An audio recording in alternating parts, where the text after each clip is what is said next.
Hello, everyone. My name is Bowyer, the COO of Charlie Kirk.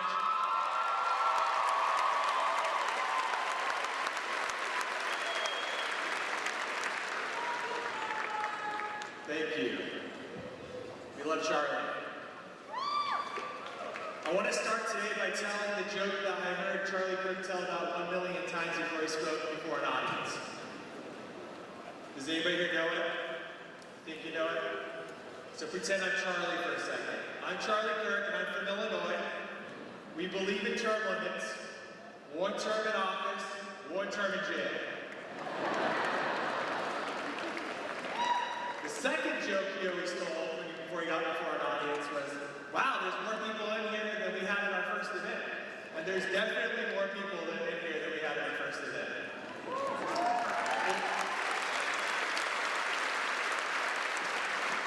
There's more people in here than ASU basketball games, let's be honest. And I'm a Sun Devil, alright? Gotta work in the basketball. Alright, I want to just tell you real quick a story about meeting Charlie. I want to tell you about how I met Charlie Kirk, how we ended up here in Arizona together.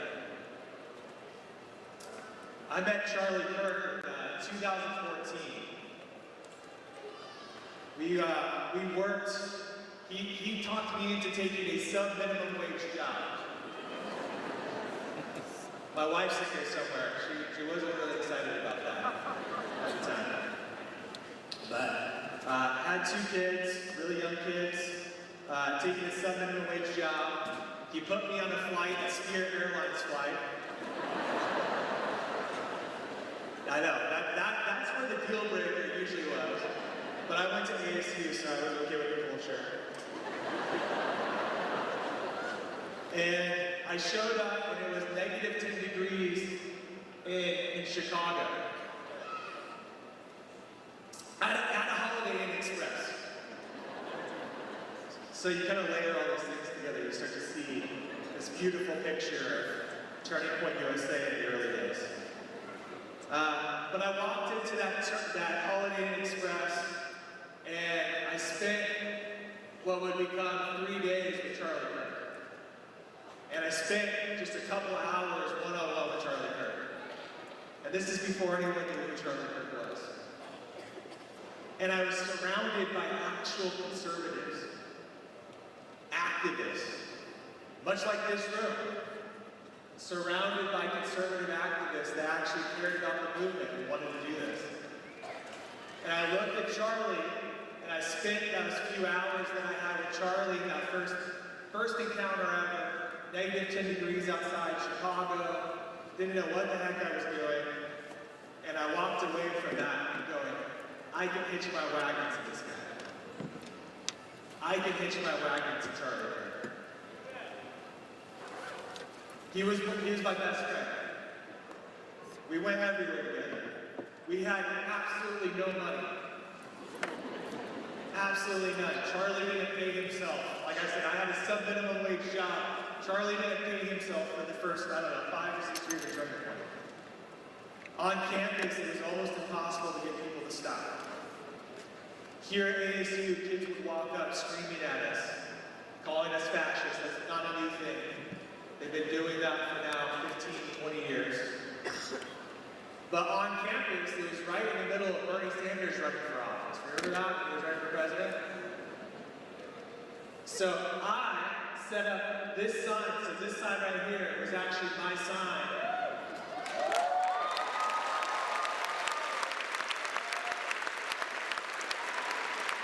It's in the frame now because it's so historic that it's in the office. But we'd set it up very similar to this, right on campus. And Charlie would be there, and we would be there, and we would be trying to convince people just to stop for a second and talk about what was important. But right next to us was the Bernie Sanders Stadium. So this was the Charlie Kirk magic, was we had normal-looking kids who took showers, and then you know the other stuff. Yeah, these signs got us in trouble a lot. Actually, here at ASU, one time, Sparky took a picture with our Big Gov sub, or Some Doubles Think Big Government sub sign, and it went viral on Twitter, and Dr. Crow was calling us, asking us to take it down. And we said no.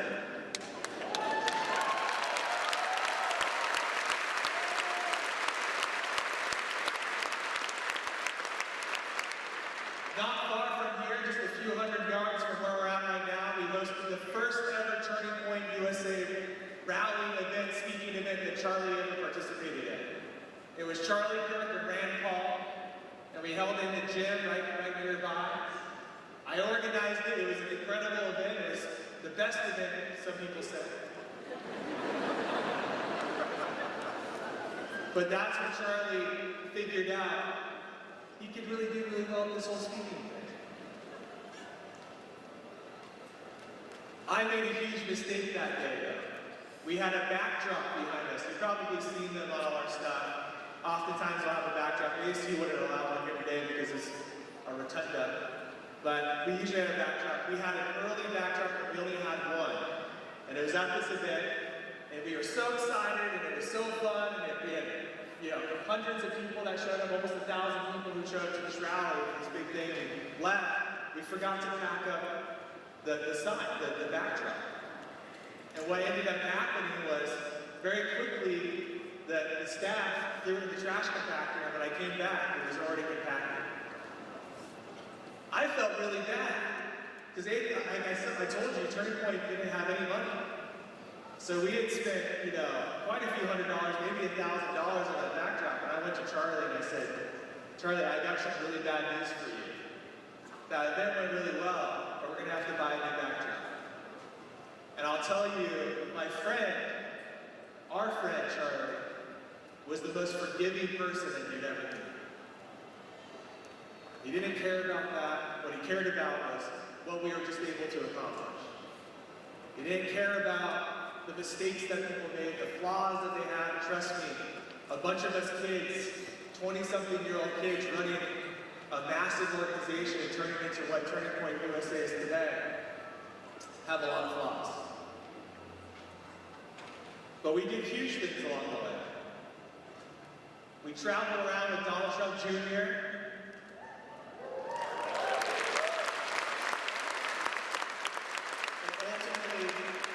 held the rallies that would get President Trump elected in 2016.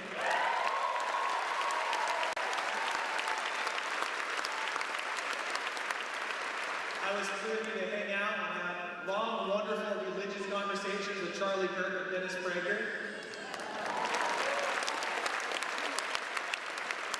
Nothing will make me feel more stupid than sitting there around with Charlie Kirk and Dennis Prager.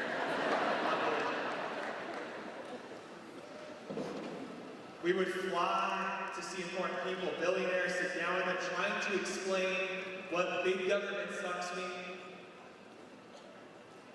We built big conferences, huge conferences. The biggest in the movement, big events that ultimately would culminate into the big student events that we see on campus. And we won Arizona in 2024.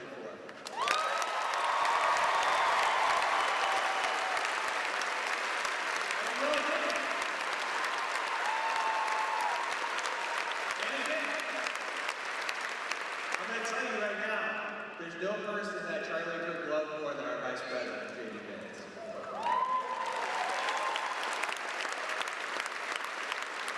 So I can promise you, and I know every single person in this room agrees with me, we are going to win in 2028. Aren't we?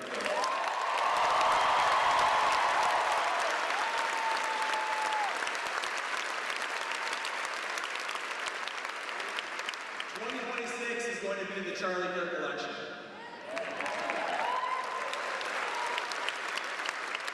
2028 will be the Kirk Vance election.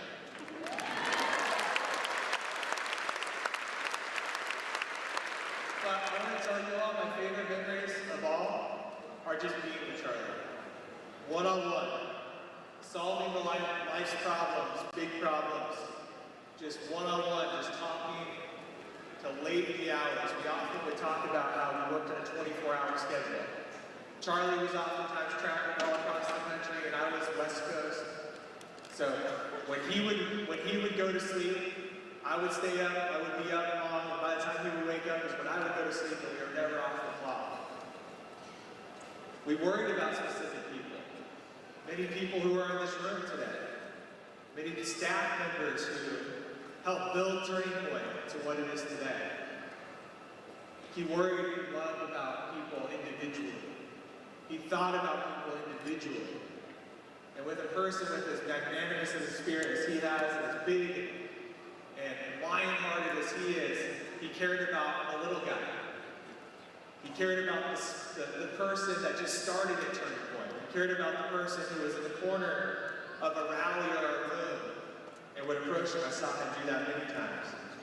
I miss talking about sports with my best friend, about how terrible ASU was against Oregon in the Pac-12. But I'll tell you, the biggest thing that I loved watching was watching him become a husband and a father.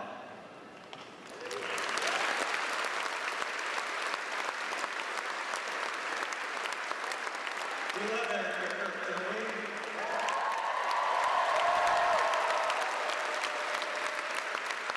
I love Eric. I'll tell you why I love Eric. Eric, I met by throwing the first ever Trump rally. She sat right behind the president at what turned out to be the very first Trump rally. And it wasn't long before that Charlie got her number and never let it go. But I want to tell you, everyone here, what we're up against is one of the most difficult times in human history, in American history. This is the moment each of us has to decide whether or not we're going to fight or we're going to sit back and slink back and allow these things to take over our lives.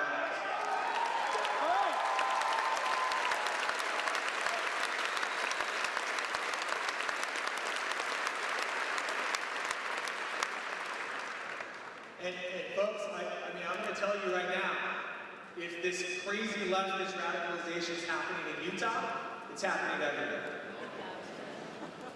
It is absolutely everywhere. And this isn't a both sides problem. This is very clearly a one-side problem.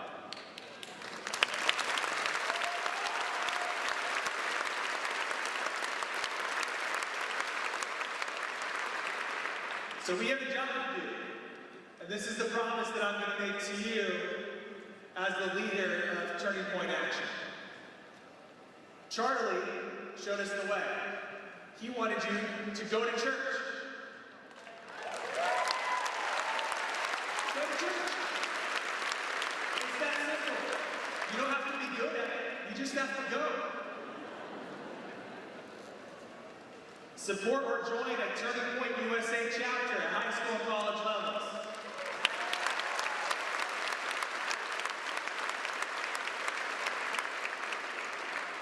Register to vote.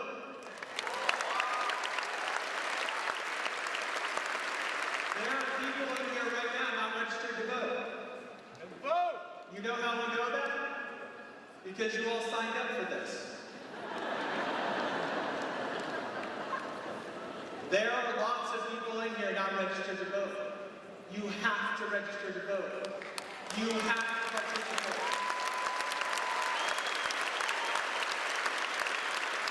Charlie Kirk did not die for you to sit at home on election day. Come work for us. Chase votes.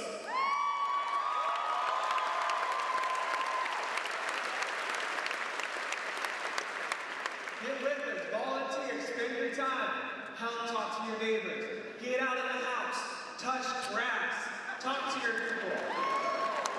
The best part about going to church is that you're going to talk to someone. When you talk to people, like Charlie told us, you're helping save their life. You're helping change their life. When we stop talking, that's when problems happen. And last but not least, and certainly not least, for every young person that's in this room in particular, focus on building a family.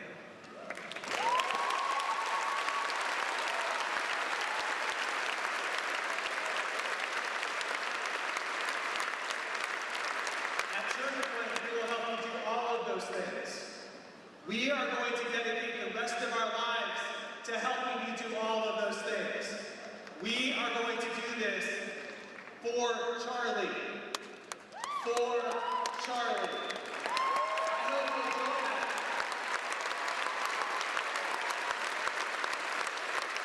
I hope every single person here will go through those action steps. Join us this Sunday. Be there in person. See it. It's going to be a life-changing event. It's going to be a turning point for your life.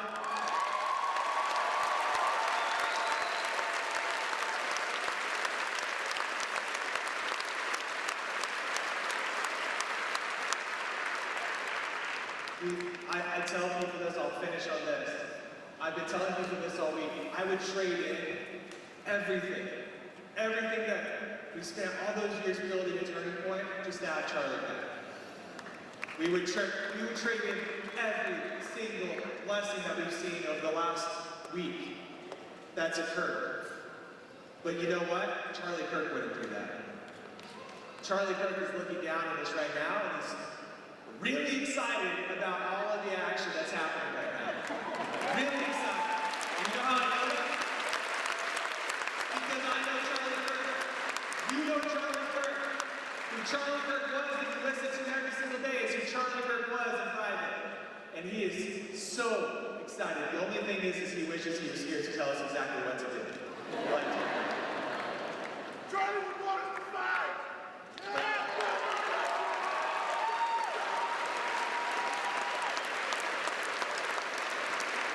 But I'll tell you this, we need everybody to step up. We need everybody to chip in. We need every single person that's here to commit to win, to commit to do good, to commit to go back to church, to commit to register to vote, to commit to chase ballots, to commit to be part of something.